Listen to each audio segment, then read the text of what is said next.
you know, some things about spring that I love. Be like this beautiful clematis here.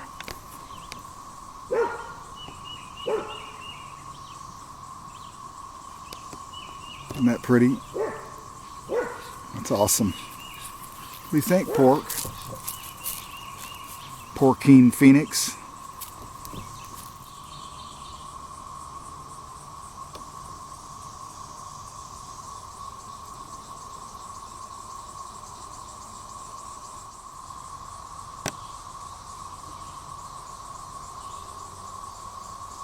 I like to imagine getting a bunch of cherries off of these cherry trees. If the birds will get all of them. That's what they do. I just take pictures of them.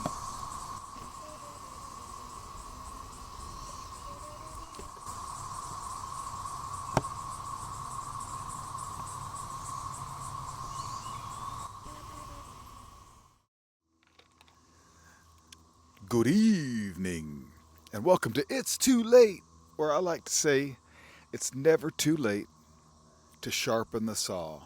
That's right, folks. I mean, if you wait too late to sharpen the saw, well, you'll be frustrated, and it takes a lot longer to get things done. But we'll get on with that part of the story. For now, let's just enjoy nature. I hope you're able to enjoy your spring. There's a lot going on. There's a lot of SHTF headlines to get to tonight. Oh, but I'm having so much fun just taking in these last few days of cool spring weather, because just like that, it'll be too hot to be outside. It'll be 99.999% humidity. And you know, for some folks, well, we won't even go into that. I was going to tell a joke about relative humidity, but I think I'll save that for my bad apple report when I'm talking mean about a cop. Some cop from Kentucky or something. Okay, listen, you guys, let's get on with the show. Thanks for being here. We're going to have a good time, and let's see what type of SHTF we can get ourselves into tonight. Joining us, I'm Julia Thatcher. Jeff Herndon has the evening off. The cyber attack on the city of Wichita is continuing to cause issues for multiple public services, including online payments. KSN's Derek Lytle is working to learn how the city plans to fix the disruptions in our continuing coverage. Yeah, Julia, if you need to pay your water bill or make other payments to the city of Wichita, you still can't do that online. This morning, I went to an open meeting to discuss next week's city council agenda to try to get answers on next steps. But some city leaders I talked to keeping tight-lipped on the city's plans to deal with the attack. As City Manager Robert Layton left the meeting, I asked him about the ransom demands the city is facing and if the city has a plan. So yeah, the city has until May 15th to pay the ransom. Is that something the city's going to pay, or what's the city's plan? I'm not going to talk about that. You're not talking about that? No, okay. Thank you. Okay.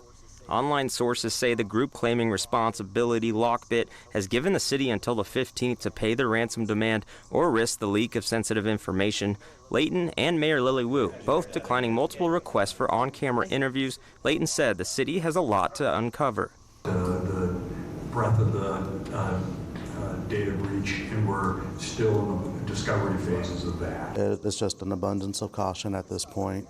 Wichita City Council member Mike Hoheisel says online payment services remain offline, advising residents to carry money if they are using city amenities. Right now, we are essentially a city on a cash-only basis throughout many of our services. He says he's also gotten questions from employees who want to know if next week's paycheck will hit their bank accounts, but he says the city has alternate ways to get people paid if the issues are not fixed in time. We're hopeful that we'll just be able to go with the normal system next week, but if not, we do have some contingency plans to be able to make sure that our employees are paid on time because they have bills to pay as well. A statement on the city's website says staff are working diligently and will resolve the cybersecurity incident as soon as possible.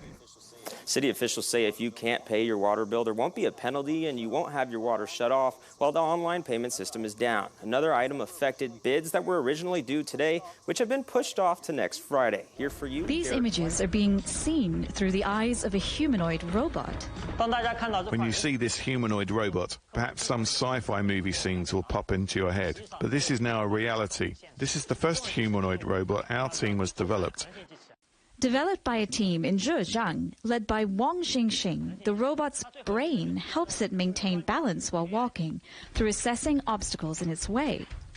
The effort needed to train the robot is being helped along with the use of artificial intelligence, meaning less programming work for the team. In the past, robots had to be programmed manually for different scenarios. For example, if there is a different terrain in front of it, or if there is a cup you want it to grab, we humans have to type in all that code. So it would take a lot of time and energy. Now, with AI, you don't need to change the model or put in more manpower. You just put it in a different simulated scenario and let it get the training. Chinese scientists are developing increasingly advanced humanoid robots capable of mimicking complex human behaviors. An AI-powered interface called Humanoid Robot Factory is a system used to complete hardware design and algorithm selection with less input from human engineers. Our big factory uses artificial intelligence. We humans only need to input the usage scenarios and required tasks based on our needs.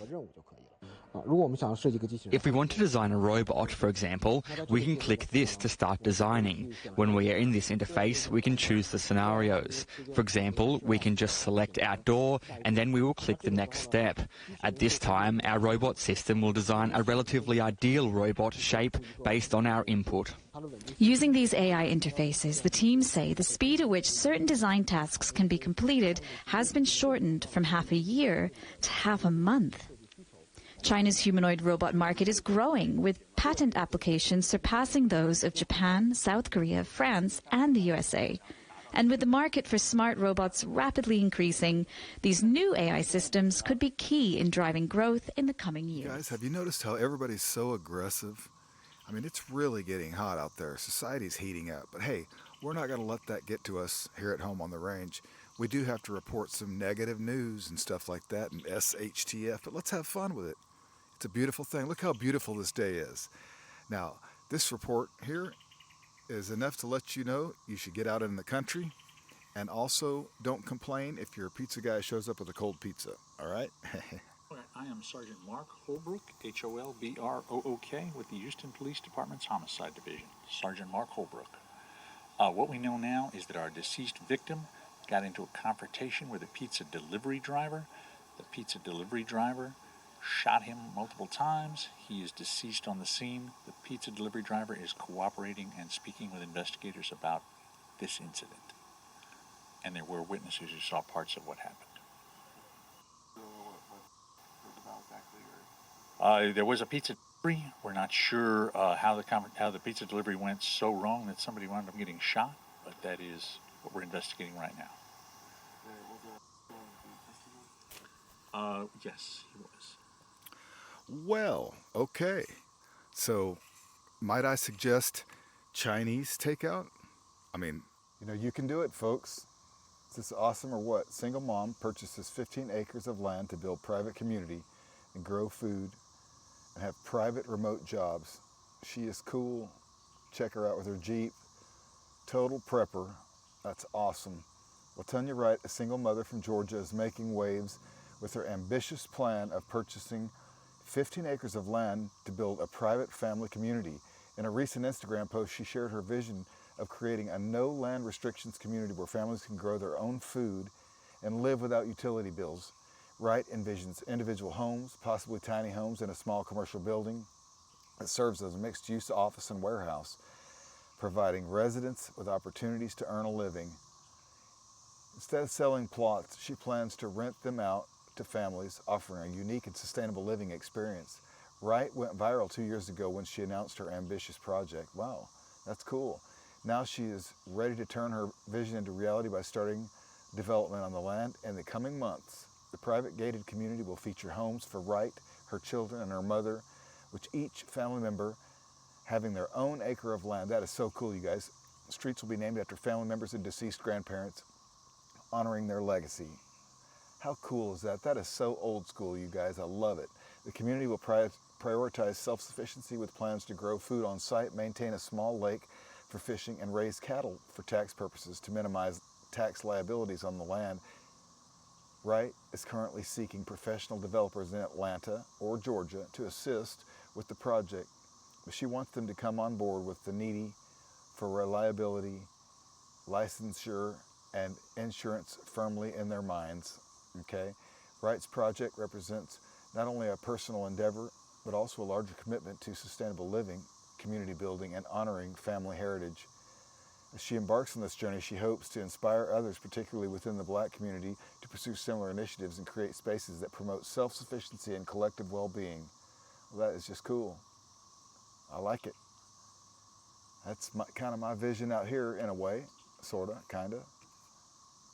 But I certainly love having a big piece of property, having a compound, lots of fruit trees, grapes, you know, and I say it's a lot of work to upkeep your property, but it's really obviously a passion. It's something that you love to do every day. And that's how you do it out here in the country, right here at home on the range. Okay, we all know how the government feels about preppers and homesteaders and off-gridders and stuff. But did you know that farmers feel like they're under attack as well? That's true. They're really fed up with, well, the government sending $95 billion to, well, farmers in a faraway land while we have foreclosures going on right here in America. America's farmland is at stake. I say farm life first. With us, National Black Farmers Association President John Boyd Jr. says we need to bring the focus back home, and he joins me now. Good to see you. Thank you for being here, John. You say that we actually seem to be spending more on Ukrainian farmers than on American farmers. Why don't you make your case? Yes, and thank you so much for having me. Sure. And yes, this administration told out money and a line item specifically in the past for Ukraine farmers. And we had a debt relief measure that didn't happen through this administration. And we have farmers right now.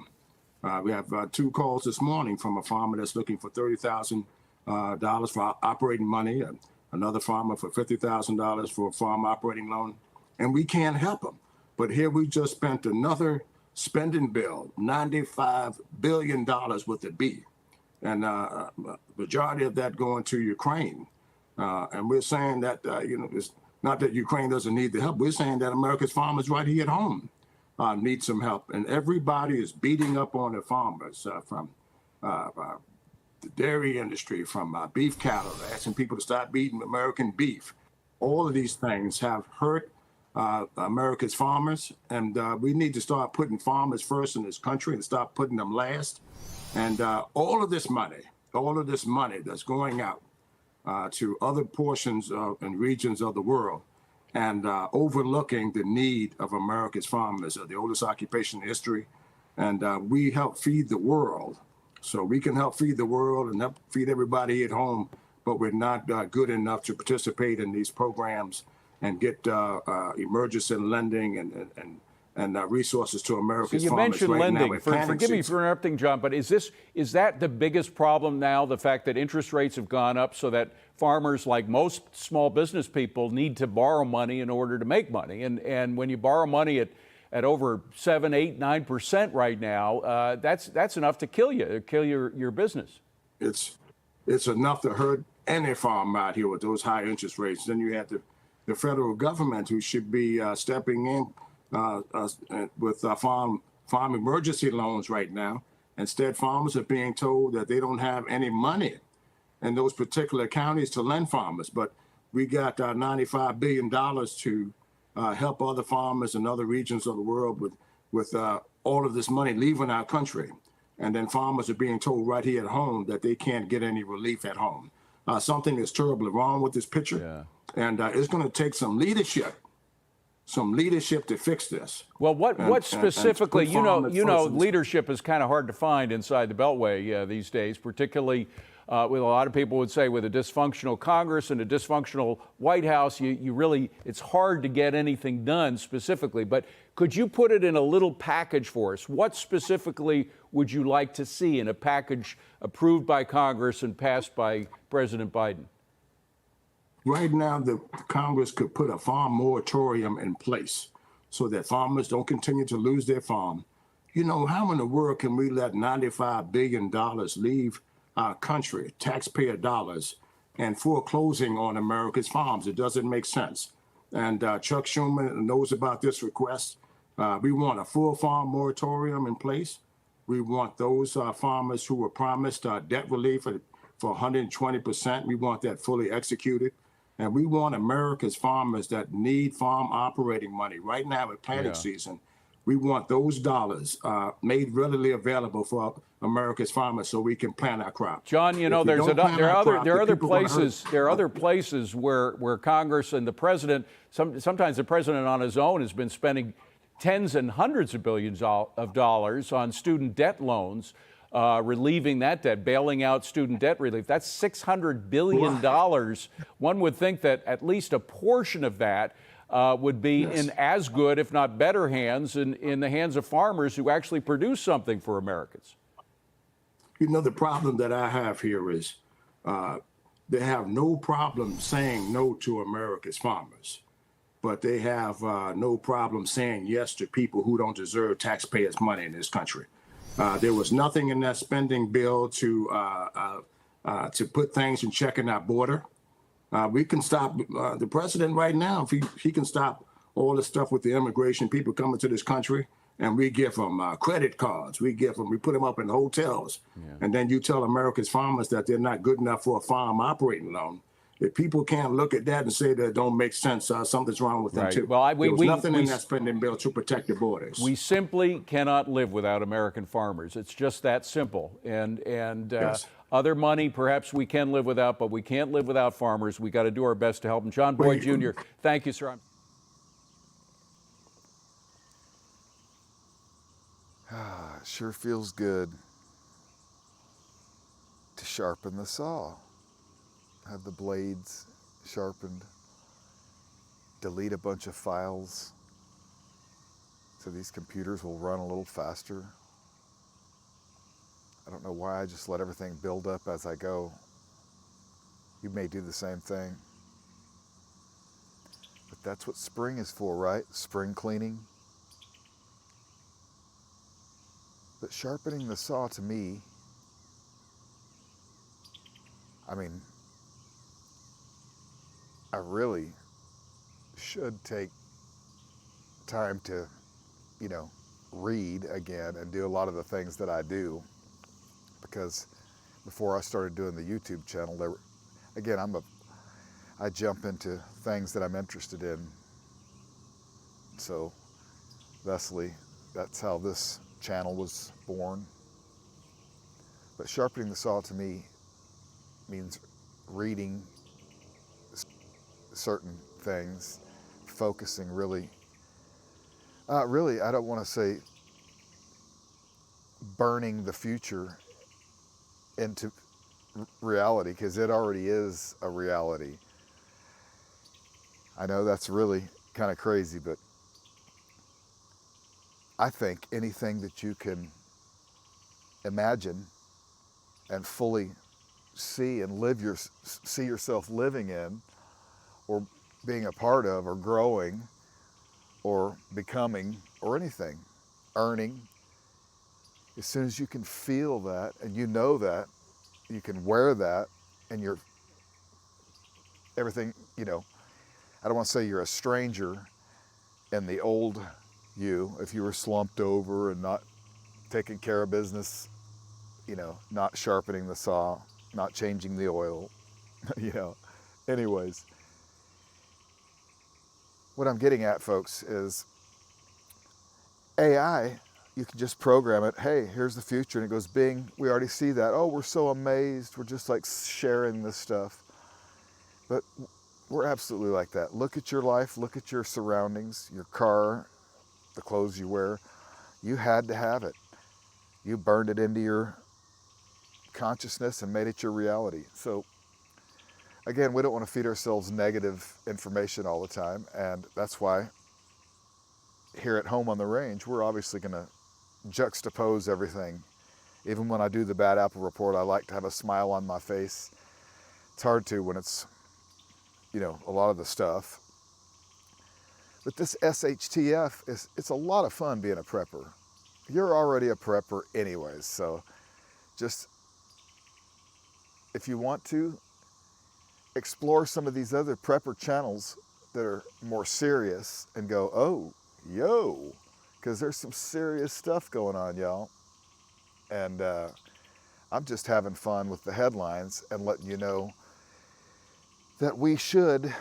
I am totally a prepper, but I haven't delved into the, all the stuff yet. I already have enough trouble with YouTube with the morning show. You guys know how that is. So sharpen the saw, folks. Have a lot of fun. Go clean the kitchen. You know what I mean?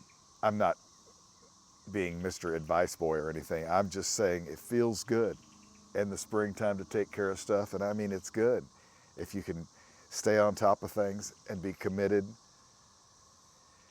and grow your own food. And you know how good your vehicle runs when you go get your oil changed. So go do that. Let's just call it at that. Let's call it a day. I won't wear you out. Played a few videos. We had a little fun. You guys are awesome. And we'll see you tomorrow night right here on It's Too Late. Okay? Have a great night.